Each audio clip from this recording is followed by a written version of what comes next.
Hey everyone, welcome to today's explainer. If you spend any amount of time managing identities, you already know that balancing security with everyday operational efficiency, well, it can honestly feel a bit like walking a tightrope. Today, we're zooming in on a really crucial feature inside Microsoft Entra ID that's literally designed to help you walk that tightrope without falling. We're talking about administrative units. We're going to break down exactly how you can effectively delegate access without, accidentally giving away the keys to your entire cloud environment. All right, let's look at our roadmap for today. We'll start with the overprivileged admin problem, dive into what administrative units actually are, look at some real-world enterprise scenarios, walk through the hands-on configuration steps, and cap it off with some high-yield SE300 exam focus areas. So, Section 1, the overprivileged admin problem. Let's jump right into the fundamental issue that administrative units were actually built to solve, which is the inherent danger of directory-wide permissions. Seriously, ask yourself, are you giving away too many keys to the kingdom?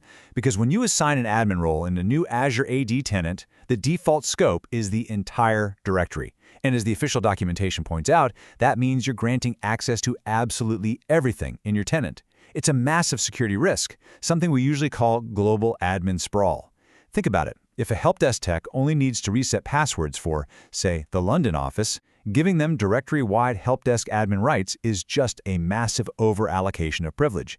It expands your attack surface for absolutely no reason. Moving on to Section 2, Administrative Units Explained. Now that we've looked at the risks, let's talk about the solution. If you check out the SC300 exam reference materials, an administrative unit is defined as a container in an Azure AD tenant that includes other resources, specifically for the purpose of delegating permissions. Basically, think of it as a secure boundary. Instead of granting a role over the whole directory, you put specific users or groups into this container. Then you grant an administrator rights strictly over the contents of that container and nowhere else. It's absolutely the ultimate tool for targeted, secure delegation in the cloud. Now, for those of you coming from a hybrid or legacy background, pay close attention because here's a critical distinction. If you're used to on-premises Active Directory domain services, you might immediately want to compare an administrative unit to an organizational unit or OU. But hold on, because there's a massive difference here. In on-prem AD, OUs are used for both targeting group policies and role-based access control. But in Azure AD or Entra ID, administrative units are used for role-based access control only. They are completely flat, and they absolutely do not act like GPO containers. Keep that in mind. Okay, Section 3, Real-World Enterprise Scenarios. Let's step away from the theory for a second and see how this actually plays out in practical day-to-day business. This is where we see exactly why administrative units matter so much in the real world. Imagine you're managing a massive enterprise. You need to empower a regional IT team over in Europe, or maybe a departmental admin in sales or finance. Administrative units let you grant that specific user helpdesk admin or groups admin rights strictly over their department. They get exactly the permissions they need to do their job, nothing more. And your directory stays completely secure because their administrative reach hits a brick wall right at the boundary of that unit. All right, Section 4, hands-on configuration steps. So how do we actually set all this up? Let's jump into the Microsoft Entra Admin Center and walk through it step by step. First things first, let's build that muscle memory. When you log into the Azure portal or the Microsoft Entra Admin Center, you're going to want to navigate to the Azure Active Directory menu right there on the left-hand navigation pane. Right in the middle, under the Manage section, that's where you'll find administrative units. Now, if you're in a brand new tenant, this list is going to be completely empty until you go ahead and click that Add button at the top to create your very first one. So once you click Add and name your administrative unit, let's just call it Finance Department for now. You'll move over to the Assign Roles tab. This is where the magic really happens. The UI is going to present you with specific built-in administrative roles. We're talking Authentication Administrator, Groups Administrator, Helpdesk Administrator, User Administrator, the usual suspects. You just select the role you want to delegate, and then you pick the users who are going to become the administrators for this specific unit. Okay, pause right here, because this is the absolute most crucial point. When you're adding a role assignment, like let's say you're assigning someone to be a Groups Administrator, you have to pay very close attention to the Scope Type dropdown. By default, the system wants to set this to Directory, which, as we discussed, brings us right back to that overprivileged problem.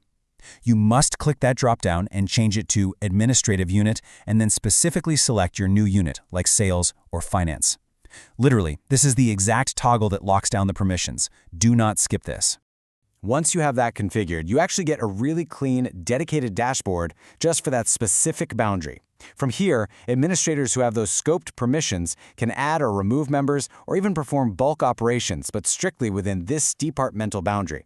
It keeps the entire directory organized, it keeps your administration super clean, and most importantly, it keeps your security incredibly tight. Let's quickly synthesize that whole process so you can easily reproduce it in your own environments. Step 1. Navigate to Administrative Units in the left-hand menu and hit Add. Step 2. Give it a clear name and description. Step 3, and remember this is the big one, assign roles, making absolutely sure the scope is set to your new administrative unit, not the directory. And finally, Step 4, add the targeted users and groups that actually belong inside that container. Pretty straightforward, right? Moving on to our final section, Section 5, SC300 Exam Focus Areas. For anyone out there aiming to get certified, let's shift gears and focus on some high-yield tips for passing the SC300 Identity and Access Administrator exam. Listen closely to this part because the exam absolutely loves to lay traps around these specific limitations.